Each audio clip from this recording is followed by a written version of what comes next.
नमस्कार, मी पंजाब डक. आज आहे 2 ऑगस्ट 2025 आणि या ठिकाणून माझ्या महाराष्ट्रातल्या शेतकऱ्याला अंदाज देणार आहे. तर पाहू शकता आम्ही देखील फवारण्या चालू केलेल्या आहेत. इकडे वखर देखील चालू आहे. तर राज्यातल्या शेतकऱ्याला सांगू इच्छितो तुम्ही काय करा, 8 ऑगस्ट पर्यंत शेतीची कामे करून घ्या. कारण की राज्यामध्ये 8 तारखेला रात्रीच्याला पाऊस सुरू होईल. 9ला आणखीन जास्त भाग येणार आहे, म्हणून हा अंदाज सर्व शेतकऱ्यांना लक्षात द्यायचा. सांगायचं झालं तर तुम्हाला सांगतो, 8 ऑगस्ट पर्यंत तुम्ही शेतीची कामे करून घ्या. 9 ऑगस्टला पाऊस सुरुवात होणार आहे. कर्नाटक, तेलंगणा, सांगली, सातारा, सोलापूर, कोल्हापूर, धाराशिव, बीड, अहिल्यानगर, पुणे, कोकणपट्टी, त्याच्यानंतर परभणी, लातूर, त्याच्यानंतर नांदेड, यवतमाळ, त्याच्यानंतर तो पाऊस हिंगोली असा म्हणजे 9 तारखेला या भागात सुरुवात होणार आहे. त्याच्यानंतर 9, 10, 11, 12च्या दरम्यान तो पाऊस तुम्हाला सांगतो की अहिल्यानगर शेतकऱ्याचे फोन आले होते की आमच्या अहिल्यानगर मध्ये पाऊस पडले नाही. तर अहिल्यानगर भागातल्या संपूर्ण जिल्ह्यातल्या शेतकऱ्यासाठी आनंदाची बातमी. तुमच्याकडं मात्र 8 तारखेपासून ते 16च्या दरम्यान तुमच्याकडं म्हणजे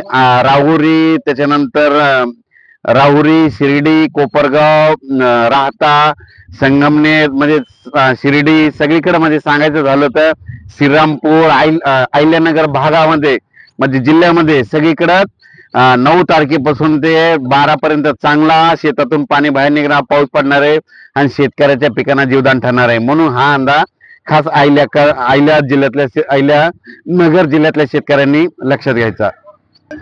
त्याच्यानंतर उत्तर महाराष्ट्रातल्या धुळे जिल्हा, नंदुरबार जिल्हा, जळगाव जिल्हा, नाशिकल्या सिन्नर भागातल्या शेतकऱ्याचे फोन आले होते, आमच्याकडे पाऊस येईल का नाही. तर त्यांना सांगू इच्छितो तुमच्याकडे देखील 9, 10, 11, 12, 13च्या दरम्यान तुमच्याकडे देखील उत्तर महाराष्ट्राकडे म्हणजे नाशिक जिल्हा, नंदुरबार जिल्हा, त्याच्यानंतर जळगाव जिल्हा, धुळे जिल्हा, चाळीसगाव तालुका, त्याच्यानंतर कळवण, निफाड, नाशिक, त्याच्यानंतर लासूर या भागामध्ये तुमच्याकडे देखील 9 ते 12च्या दरम्यान पाऊस येणार आहे. म्हणून तुमच्यासाठी ही एक आनंदाची बातमी.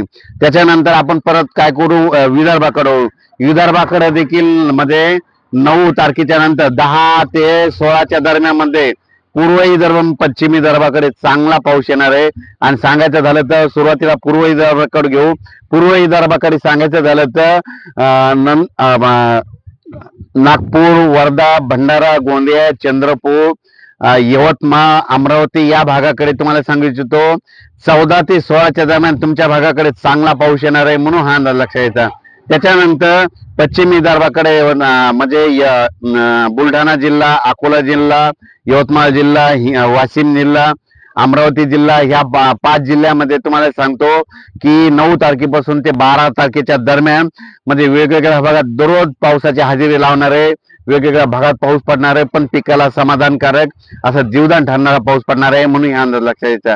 त्याच्यानंतर मराठवाड्याकडे सांगायचं झालं तर नांदेड जिल्हा, हिंगोली जिल्हा, लातूर जिल्हा, धाराशिव जिल्हा, त्याच्यानंतर परभणी जिल्हा, बीड जिल्हा, जालना जिल्हा, संभाजीनगर या भागाकडे मग सांगायचं झालं तर तसं तर 8 तारखेला मध्यरात्रीच्याला पाऊस सुरू होईल, पण 9 तारखेपासून चांगला पाऊस येईल.